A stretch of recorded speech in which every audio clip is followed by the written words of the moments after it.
이 시간 성경 봉독하실 때 사도행전 23장 1절에서 10절 말씀까지 임원성 권사님 봉독해 드리겠습니다. 다 같이 기도하셔서 하나님의 말씀을 봉독하시겠습니다.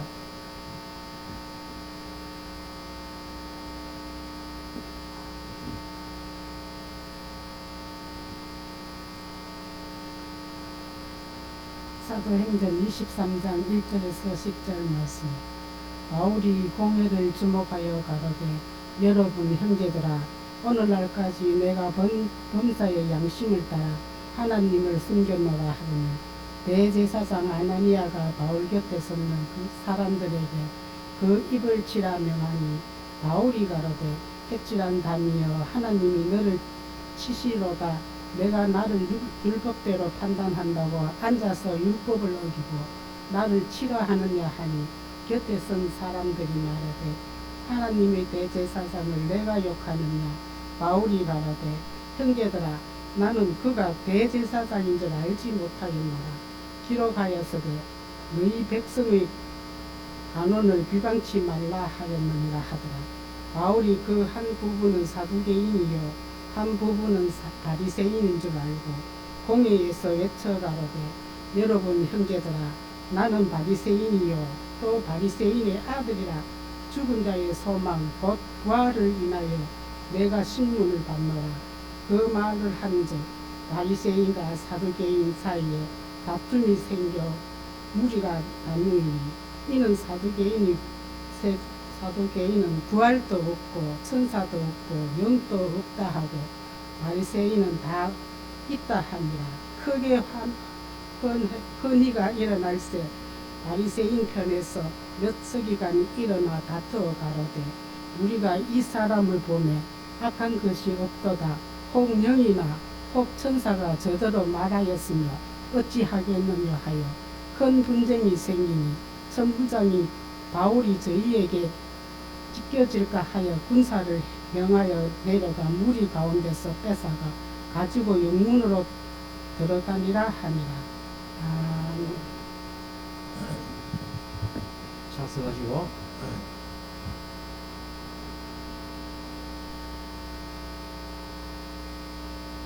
이제 우리 말씀을 묵상하는 시간인데요. 오전 시간에 이어서 오늘 오후에는 사도행전 23장 우리가 함께 묵상하면서 바울이 이제 공회 앞에 서게 됩니다. 그래서 22장 30절 오전에 말씀드렸습니다만, 천부장이 유대인들이 이제 바울을 송사하는 줄 알고 어떤 죄로 송사하느냐 하는 것을 이제 알기 위해서 바울의 결박을 풀고 이제 온 공회를 모으고 공회 앞에 바울을 세웠다 하는 것이 22장 30절 내용입니다. 그래서 이제 23장은 이제 1절부터 35절까지 있는 말씀인데, 늘 말씀드립니다만 오후 시간에 제가 조금 여유가 있기 때문에 그렇다고 뭐 너무 세밀하게 이렇게 하려면 또 시간이 많이 가기 때문에 그냥 평소대로 읽으면서 간단하게 좀 설명을 드리겠습니다. 서로는 생략하고 서로는 오전 시간에 말씀드렸는데 22장을 말씀드렸기 때문에 23장 1절부터 바로 시작하겠습니다. 바울이 공회를 주목하여. 여기 이제 공회라는 것은 사실 이제 우리로 말하면은 국회의원들, 그리고 이제 여기서는 이제 특별히 사내들인 공회를 얘기를 합니다. 그래서 그 공회원들은 이제 주목하여 가로되, 여러분 형제들아, 오늘날까지 내가 범사의 양심을 따라 하나님을 섬겼노라. 그러면 이제 양심도 선한 양심이 있고 악한 양심이 있잖아요. 근데 여기 이제 원어에는 아가도스라는 선한이란 말이 있습니다. 그래서 오늘날까지 내가 범사의 선한 양심을 따라 이렇게 됐는데, 우리말은 이제 선함을 빼버렸어요. 그냥 양심을 따라 하나님을 섬겨보라. 그럼 하나님을 섬기는 것은 뭐 선한 양심이죠. 그래서 그렇게 하거늘 그랬더니 이제 2절에 대제사장 아나니아가 우리가 뭐 잘 아는 대로 성경 속에 우리가 상식적으로 아는 것도 아나니아가 세 사람이잖아요. 오늘 오전에 이제 바울의 눈을 뜨게 한 아나니아 선한 사람이고 경건한 사람입니다. 사도행전 5장에 보면 아나니아와 삽비라가 있잖아요. 성령을 속였다가 죽인다. 그리고 이제 여기는 이제 대제사장 아나니아라고 이렇게 말합니다. 그래서 이제 이 대제사장도 제가 뭐 늘 공부 시간에는 자주 말씀드렸습니다만 신약 시대에는요 제사장들이 대제사장은 구약 시대는 늘 하나밖에 없었잖아요. 근데 신약에 와가지고는 뭐 신약 성경에 특별히 이제 대제사장들하고 복수를 쓴 게 많습니다. 그래서 공부 시간에 제가 말씀드렸습니다만 이게 이제 언제부터 대제사장들이 되었나 하는 것이죠. 그래서 제가 이제 그런 말씀을 자주 들어왔습니다만 이 신약 시대에는 이제 아마 이 대제사장 직도 돈 주고 사고 그렇게 했는가 봐요. 구약 시대에 이제 북왕 이스라엘이 레위인들을 또 아론의 후손들을 제사장 시키지 않고 아무나 뭐 제사장 하고 싶다 하면 뭐 요즘 말로 하면 돈 받고 제사장식을 준 그런 경우가 있었죠. 구약에는 이제 그 값이 얼마였어요? 혹시 기억하십니까? 소 한 마리에? 송아지 한 마리에? 양기 7마리. 주면은 뭐, 네 제사장 해라. 뭐, 그래가지고 임명했다는 거죠. 그래서 아무튼 이제 신약 시대는 대제사장들하고 이제 복수로 쓰고 있다는데 여기는 이제 단수 아나니아가 바울 곁에 섰는 사람들에게 그 입을 치라 명하니. 그럼 이것도 제사장으로서 불법이잖아요. 자기가 선한 양심을 따라 내가 하나님을 섬겼다 이렇게 얘기를 하는데 왜 입을 칩니까? 그래서 바울이 3절에 바울이 하고 바로 나오는데 원어에는 이제 뭐 그때에 바울이 그에게 하는 우리말로는 이제 생략됐어요. 그때에 그에게 그가 누구요? 아나니아죠. 아나니아는 대제사장인데 바울이 그에게 가로되 회칠한 담이여 하나님 너를 치시리로다 하고 바울이 한마디를 던지죠. 그러니까 바울이 이제 이어서 네가 나를 율법대로 판단한다고 앉아서 율법을 어기고 나를 치라 하느냐 했다는 거예요. 그래서 곁에 선 사람들이 말하되 4절 하나님의 대제사장을 네가 욕하느냐. 하나님의 대제사장이라고 잘못하면 욕할 수도 있겠죠. 근데 아마도 이제 이 사람들은 대제사장에게 속한 우리 흔히 표현하는 말로 대제사장 편이기 때문에 바울이 대제사장 보고 한마디 한다고 해가지고 이런 얘기를 한 것입니다. 5절 바울이 가로되 형제들아 나는 그가 대제사장인 줄 알지 못하였노라. 진짜 알지 못했을까요? 대제사장직에 해당하는 그 의복이 있잖아요. 그래서 이제 대제사장들이 입는 것은 출애굽기에 보면은 그 옷을 만들어라 라고 그렇게 말씀하셔서 분명히 우리가 오늘날 어떤 면에서 목사님들이 가운 입는 것이 뭐 성경대로 이제 그걸 기원을 찾는다면 아마 대제사장들의 그 특별한 에봇 그것을 상징하는 것 아니냐 이렇게 보는데, 그러나 이제 제가 들은 얘기로는 이게 천주교에서 목사들이 입는 가운이 나왔다. 그래서 저도 뭐 신학교 졸업하면서 이제 검은 가운, 흰 가운 이렇게 두 개를 맞춰가지고 입었는데, 제가 이제 농촌교회 단독 목회 가가지고 가운을 뭐 입기 싫어요. 그래서 안 입었어요. 안 입다가 장로님들이 목사님 왜 가운 안 입어요? 그 가운 뭐 입기 싫어서 안 입습니다. 했더니 우리는 목사님들 가운 입고 설교하니까 좋던데요. 그래가 또 한참 입었습니다. 입다가 이게 이제 천주교에서 발단됐고 박사들의 가운 마찬가지입니다.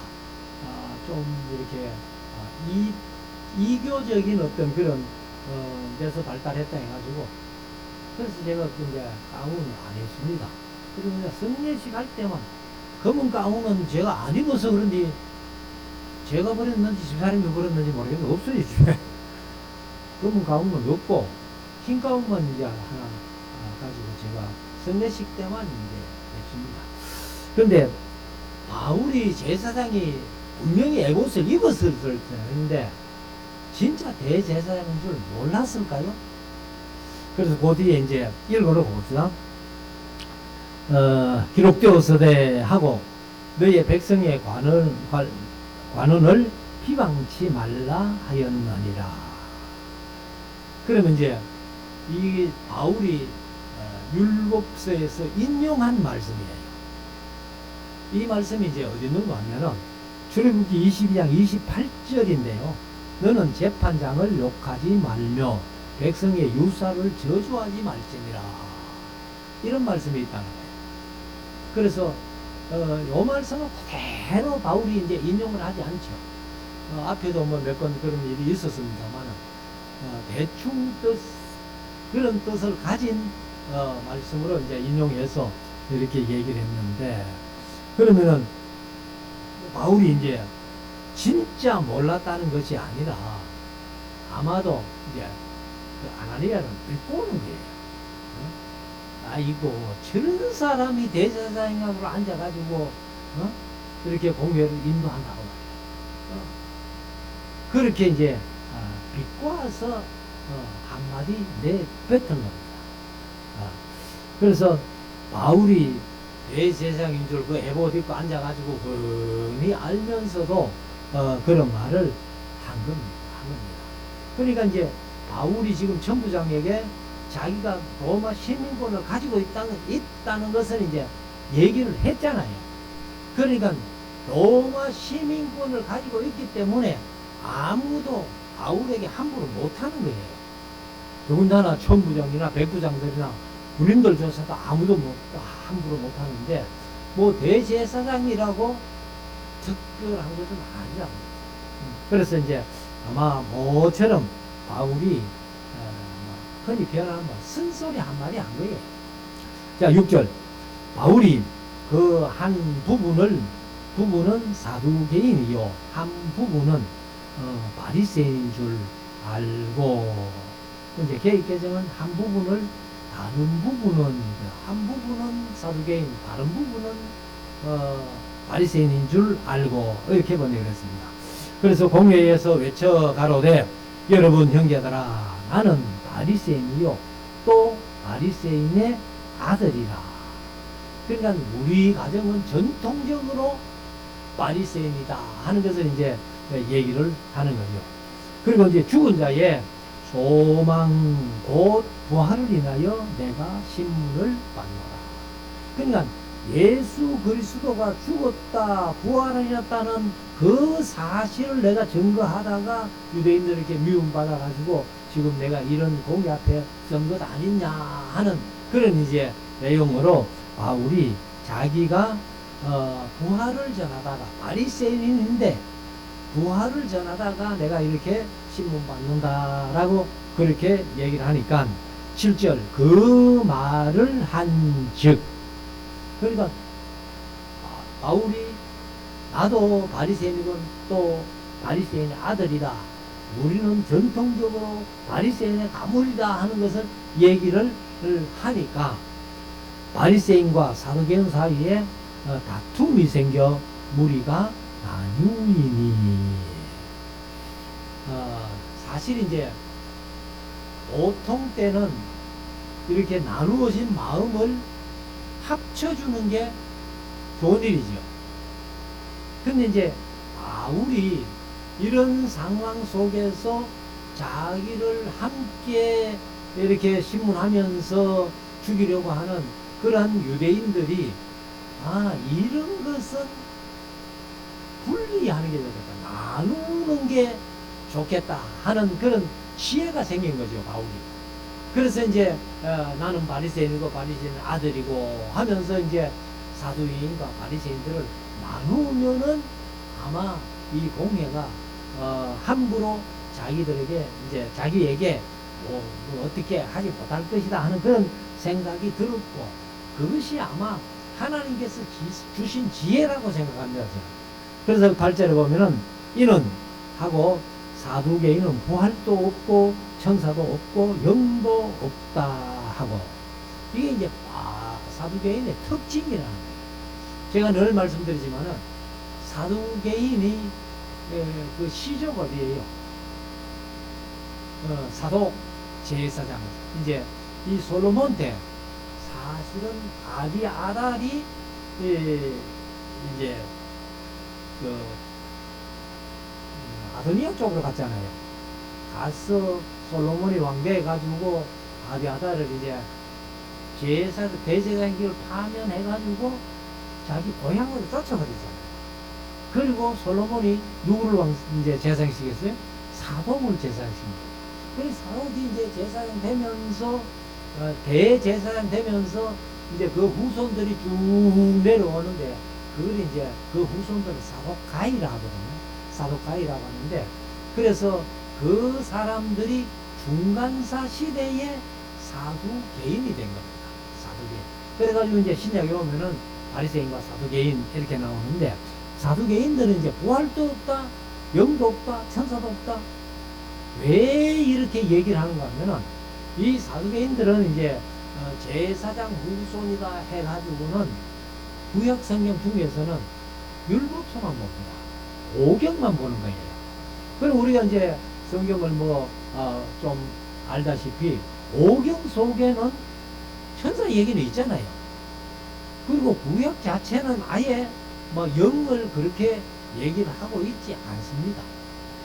그래서 아마 천사도 부인하고 부활, 이제 이 오경 속에는 부활의 정보는 거의 없거든요.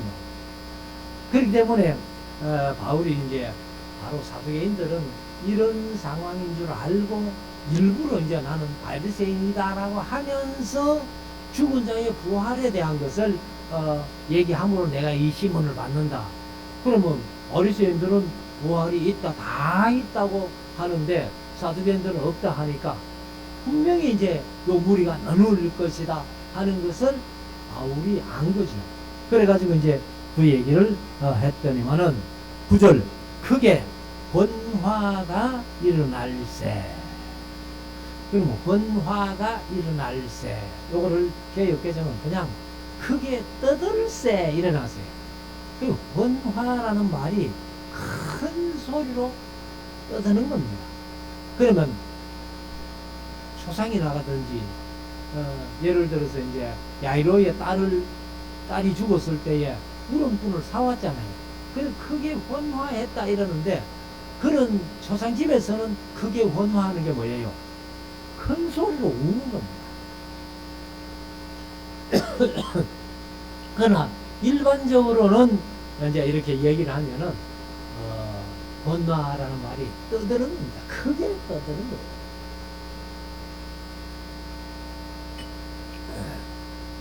특별히 이제 제가 총신 다닐 때 경상도 사람들이 모여가지고 얘기하면 서울 사람들이나 이쪽 사람들이 항상 스스로도 맨날 싸운다 이 말이에요. 소리가 크다는 거예요.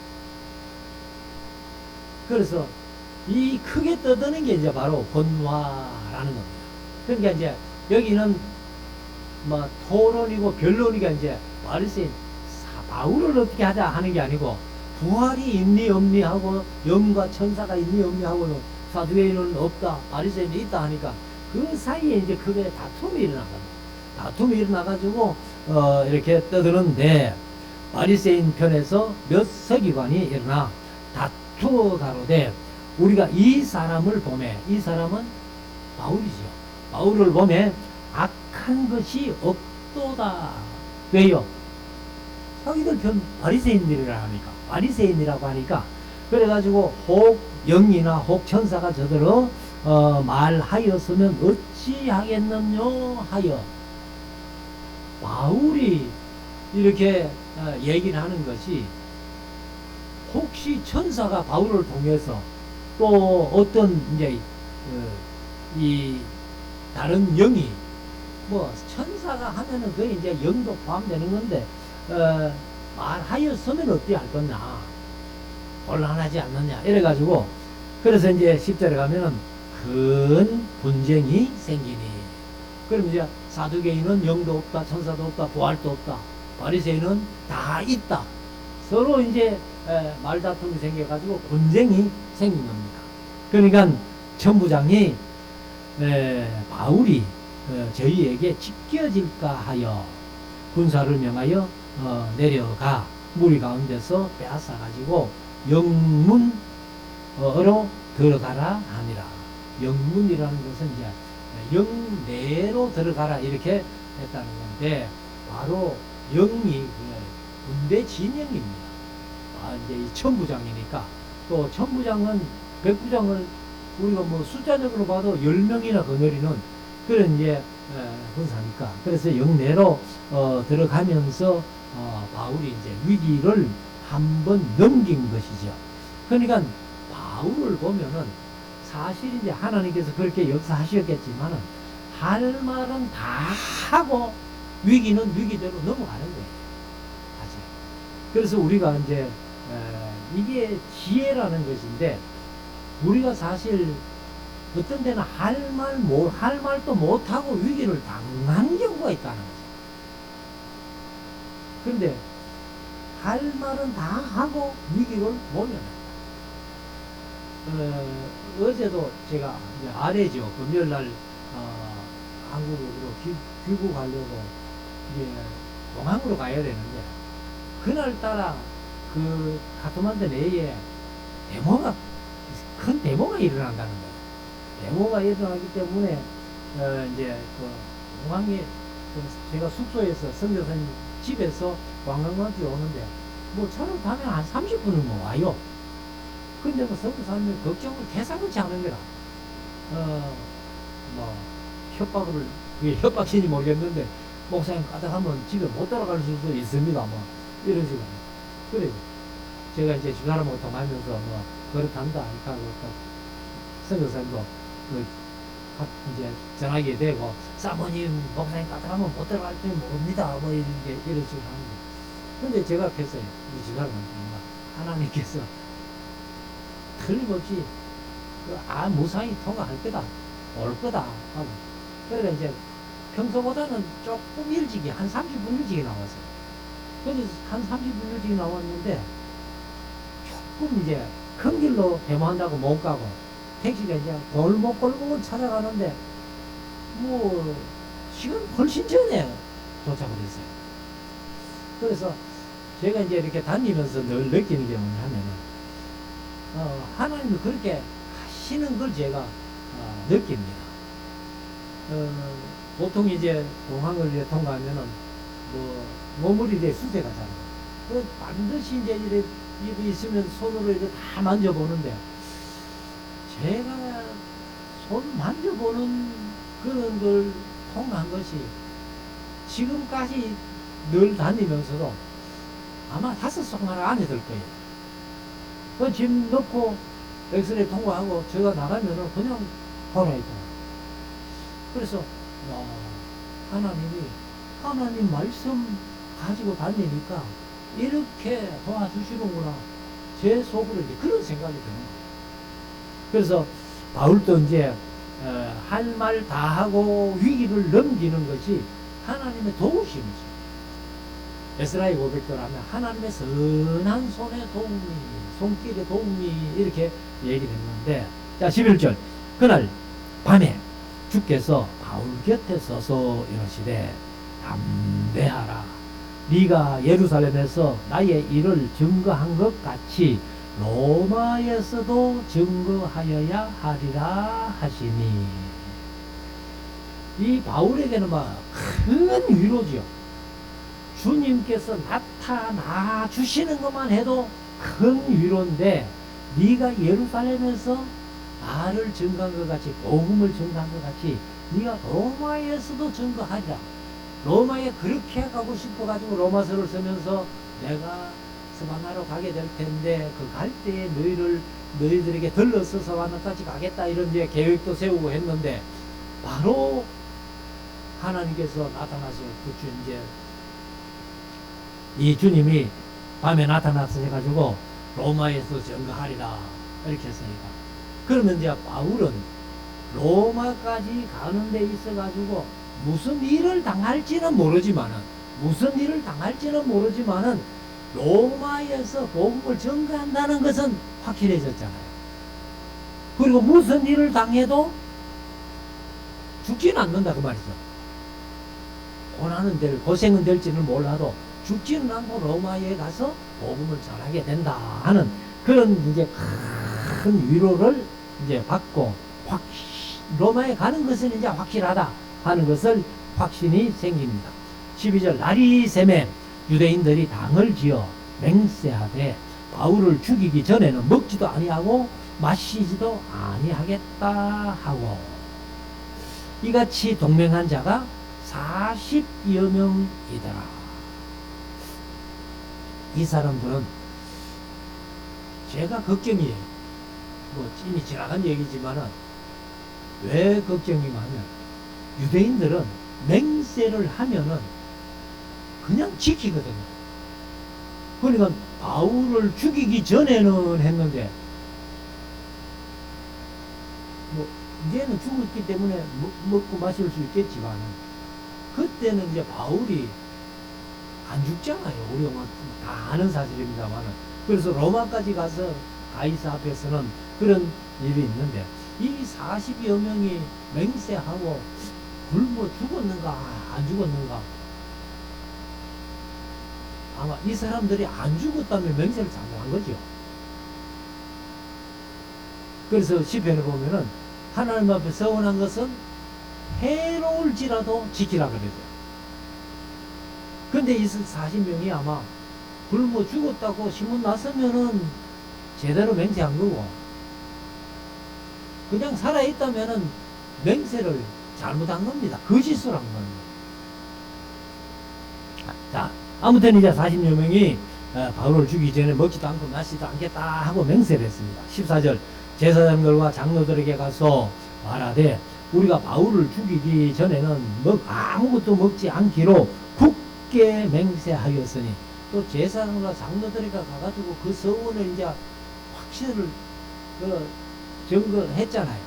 그러니까 더 지켜야 되는데, 15절 이제 너희는 그의 사실을 더 자세히 알아볼 양으로 공회와 함께 천부장에게 청하여 바울을 너희에게로 데리고 내려오게 하라. 우리는 그가 가까이 오기 전에 죽이기로 준비하였노라 하더니. 그러니까 이제 딱 매복에 있다가 바울이 이제 대제사장들과 장로들에게 이렇게 물어보겠다고 이제 데려오라 해가지고 천부장이 데리고 내려오면은 그 바울만 죽이겠다고 이렇게 이제 매복을 해 있는 상태입니다. 그래서 그들이 매복하여 있다 함을 듣고 와서 영문에 들어가 바울에게 고한지라. 아니 10절 16절 다 읽으면 바울의 생질이 그래. 바울의 생질은 이건 이제 순 우리말로 번역을 한 겁니다. 생길이라는 말을 다른 나라에서는 안 쓰는가 봐요. 근데 이 촌수는요, 제가 이렇게 외국에 조금 다니면서 이렇게 얘기를 해보니까 우리 한국만 정확한 거예요. 중국이 좀 촌수가 정확할 줄 아는데 가서 촌수를 물으니까 잘 몰라요. 그리고 뭐 필리핀이나 뭐 네팔도 마찬가지고 물으니까 이렇게 우리처럼 확실하게 하나요. 그리고 여기 이제 생질하는 것은 헬라어로 말하면은 그 여자 형제의 아들 그렇게 얘기합니다. 그래서 이제 아델포스 하면은 남자를 가리키는 형제예요. 여기는 이제 아델페 해가지고 아델페가 이제 여자 형제예요. 여자 형제고 휘오스 하면은 이제 아들이니까 아델페 휘오스 이렇게 했으니까 여자 형제의 아들 같으면은 꼭 생길이 누나 아들이라야 생길은 아니죠. 여동생의 아들이라도 생질이에요. 그래 여자 형제면 되는 거예요. 그래서 이제 그들이 성질이 이제 매복하였다함을 듣고는 바울에게 와서 유대인들이 40명이나 이렇게 맹세하고 이렇게 이제 그러니까 생길 것은 뭐예요? 우리 총수로 말하면은 외삼촌, 바울이 외삼촌이잖아요.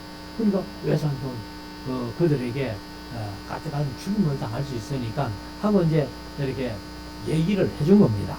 그러니까 17절 바울이 한 백부장을 청하여 가로되 이 청년을 천부장에게로 인도하라. 그에게 무슨 말을 무슨 할 말이 있다 하니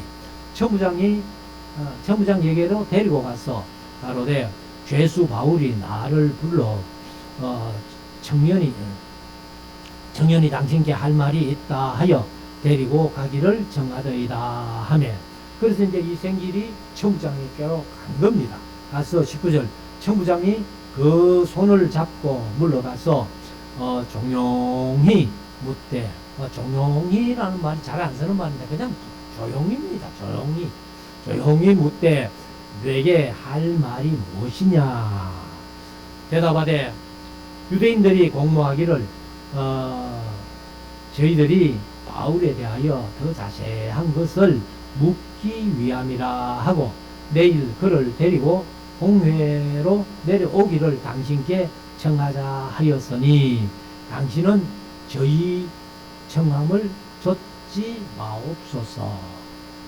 그들이 바울에게 더 자세히 묻기 위해서 당신에게 이제 바울을 데리고 내려오십시오 했는데 그렇게 하면은 맹세한 사람들이 바울을 죽일 거니까 그 청함을 듣지 마십시오 하고 이제 그렇게 전해줬습니다. 제지 중에서 바울을 죽이기 전에는 먹지도 않고 마시지도 않기로 맹세한 자 40여 명이 죽이려고 숨어서 그를 죽이려고 숨어서 지금 다 준비하고 당신의 허락만 기다리나이다 하네. 그래서 이제 이 천부장은 이 얘기를 안 들었으면 몰라도 듣고는 또 못하잖아요. 그 특별히 이제 바울이 또 로마 시민권 갖고 있다고 자기가 아니까. 그래서 22절 이에 천부장이 청년을 보내며 경계하되 이 일을 내게 보하였다고 아무에게도 이러지 말라 하고 비밀을 지켜라 그 말이죠. 23절 백부장 둘을 불러 이르되 밤에 밤 제3시에 가이사라까지 갈 보병 200명과 마병이 이제 말 탄 사람인데 말 탄 사람을 마병이라 안 하죠. 기병이라 그래요. 그래서 제이어 개정은 이제 기병으로 번역을 했습니다. 그래서 기병인데 말 탄 사람이라고 해가 마병 70명 그리고 창을 든 병사죠. 그래서 장군 200명을 준비하라 하고 그러면 보병 200명, 장군 200명, 기병 70명 그럼 도합 470명이 이제 바울을 호송하는 거예요. 그러니까 아마도 바울이 이 맹세한 사람들만 없었으면 그냥 가이사라까지 가는데 죄수의 몸으로 묶여가지고 그래가지고 이제 걸어서 예루살렘에서 가이사라까지 가야 되는 그런 형편인데 천부장이 바울을 호송하기 위해 가지고 470명의 군인을 동원해 가지고 이제 뒤에 보면은 바울을 수레에 태워서 갑니다. 그래서 24절에 보면 또 바울을 태워 총독 벨리스에게로 무사히 보내기 위하여 짐승을 준비하라 명하며. 그럼 수레를 끌 짐승이 필요하겠죠. 그러니까 이제 수레 준비하고 짐승 준비해가지고 바울은 타고 가는 거예요. 걸어가야 할 처지에 있던 바울이 이제는 어떻게 해요? 편하게 그냥 수레에 타고 갈 수 있다. 그래서 우리가 항상 하나님께서 이렇게 사랑하는 자들을 어떤 때는 이렇게 또 형통하게 역사해 주시고 인도해 주시는 그런 것을 이제 봅니다. 25절 또 이 아래와 같이 편지하니 일러서되 글라우디오가 이제 이 가이사랴에 있는 총독에게 이제 편지를 썼습니다. 본 이름이 이제 글라우디오뿐만 아니라 글라우디오 루시아라는 이름을 갖고 있습니다.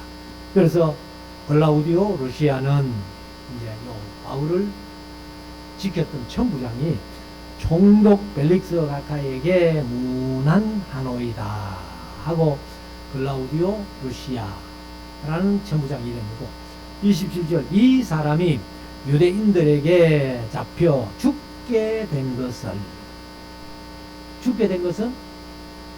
22장에서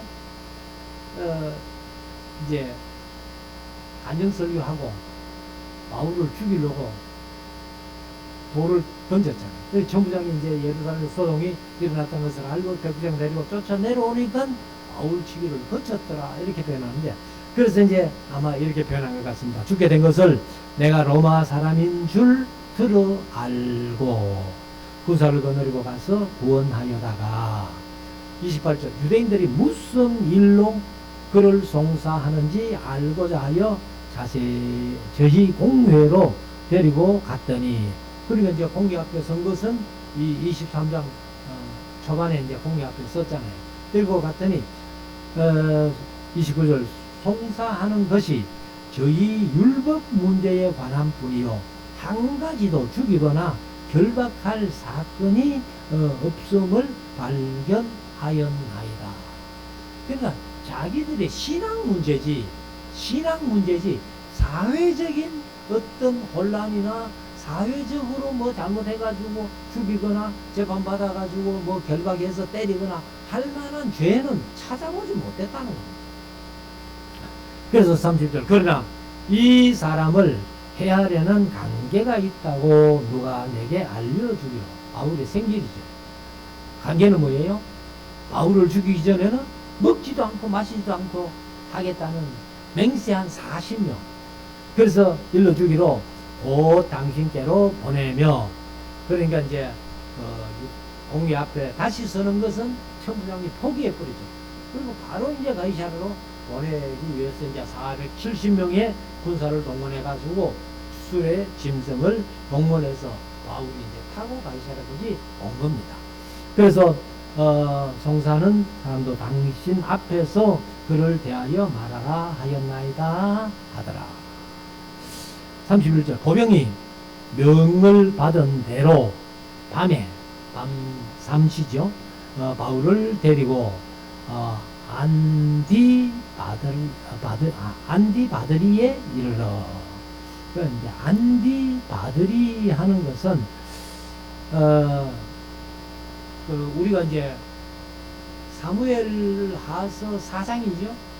그 이스라엘과 그 블레셋이 전쟁할 때에 블레셋은 어디에 진쳤고 아벡이라는 곳에 진쳤고 그 다음에 이스라엘은 에베네셀에 진친 그 얘기가 나오잖아요. 그래서 여기 이제 안디 바들이라는 말이 그 아벡을 뜻한다 그래요. 블레셋 땅의 아벡을 뜻하는데, 아벡의 폐허 위에다가 BC 9년경에 이제 이 도시를 건설해 가지고 헤롯이 이제 자기 아버지, 헤롯의 아버지가 누구예요? 헤롯 대왕의 아버지, 안티파테르라는 중간사 얘기할 때 한번 말씀드렸는데, 안티파테르, 그러니까 이 헤롯이 자기 아버지 안티파테르의 이름을 따가지고 세운 도시가 안디 아들이 그렇게 이제 우리말로는 번역했는데, 예루살렘에서 한 서북쪽으로 북서쪽으로 한 65km 정도 가면은 그 성이 있다 이렇게 얘기를 하는데, 아무튼 이제 안디 바드리에 이르러 32절 이튿날 마병으로 바울을 호송하게 하고, 그럼 이제 아마 걸어서 가는 보병이나 장군들은 좀 힘이 들었는가 봐요. 그러니까 이제 짐승을 탄 바울을 마병들이, 기병들이 이제 가이사라까지 호송했다 뭐 하나 이런 의미로 얘기를 한 것 같은데, 그래서 영문으로 돌아가니라. 33절 저희가 가이사라에 들어가서 편지를 총독에게 드리고, 누가 쓴? 글라우디오 루시아가 쓴 그 편지를 총독에게 드리고, 바울을 그 앞에 세우니.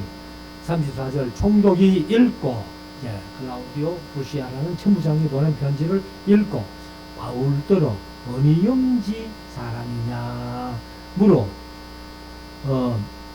길리기아 사람인 줄 알고, 그러니까 길리기아 다소 하는 건데, 우리가 이제 터키를 이렇게 보면은 지중해, 이스라엘 지중해에 쭉 올라가 가지고 이렇게 꺾이잖아요. 이렇게 꺾이는 그 위에가 이제 길리기아입니다. 길리기아고 거기에 가면 이제 다소 성이 있습니다. 그래서 길리기아 사람인 줄 알고, 35절 마지막 절이죠. 그는 가로되 너를 고발하는 사람들이 오거든 내 말을 들으리라 하고 헤롯 궁에 그를 지키라 명하니라. 그러니까 헤롯이 가이사라라는 도시를 세운 이유가 그 로마 황제 가이사에게 바치려고 세운 것이기 때문에, 이거 완전히 이제 우리로 말하면은 완전히 신도시예요. 신도시. 사실 구미도 박정희 대통령이 이렇게 도시로 만들었잖아요. 그리고 뭐 수도권에 가면은 그 신도시로 만든 도시들이 많잖아요. 그와 마찬가지로 여기 이제 가이사라는 그냥 해변에 아주 경치가 좋고 하니까 가이사 로마 황제들이 와가지고 좀 이렇게 휴양도 하고 뭐 이렇게 하라고 만들어 놓고는 자기도 거기 있으면서 좀 쉬기도 하고, 그래서 궁을 하나 지었는가 봐요. 그러니까 이제 헤롯 궁에 바울을 보내가지고 지키라 이렇게. 그래서 우리가 이제 성지순례를 뭐 가보신 분들도 있고 합니다만은, 이 헤롯은요 어디 가는 곳마다 자기 왕궁을 지어놓고, 심지어 그 유대인들이 최고 끝까지 있었던 마사다에도 그 헤롯궁이 있는 거예요. 그러니까 아마 위험하면 막 그쪽으로 도망가는가 봐. 그래서 아무튼 이제 이 헤롯궁에 이제 바울을 지켜라 이렇게 맡겨놨다는 겁니다. 그래서 우리가 이제 뒤에 가면은 뭐 봅니다만은, 바울이 죄수의 몸이 안 됐으면은 이제 지금 벨릭스 총독, 그 다음에 후임으로 베스도 총독, 그 다음에 아그리빠 왕, 아그리빠도 헤롯 아그리빠입니다.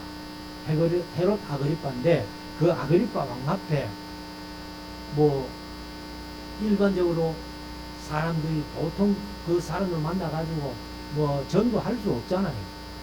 그런데 바울이 죄수의 몸이 되니까 베리스 총독, 베스도 총독, 아그리빠 왕들 다 만나가지고 그들에게 세밀하게 복음을 전하는 그런 모습을 이제 우리가 24장부터 25장, 26장까지 이렇게 볼 수 있습니다. 그래서 우리가 어떤 형편에 처했든지 간에 하나님께서 주신 그 일들을 하려고만 하면은 어떻게든지 세워주신다. 바울이 그 죄수의 몸이 된 것이 얼마나 큰 복음에 영향을 끼치는지를 모른다. 그래서 우리가 세상 살아가면서 때로는 우리에게 힘들고 어려운 일이 있다 할지라도 하나님께서 이 일을 어떻게 바꾸셔서 주의 일을 감당하도록 하실까 하는 그런 기대를 가지고 우리도 하나님 앞에 쓰임받는 우리 모두가 될 수 있기를 주의 이름으로 축원합니다.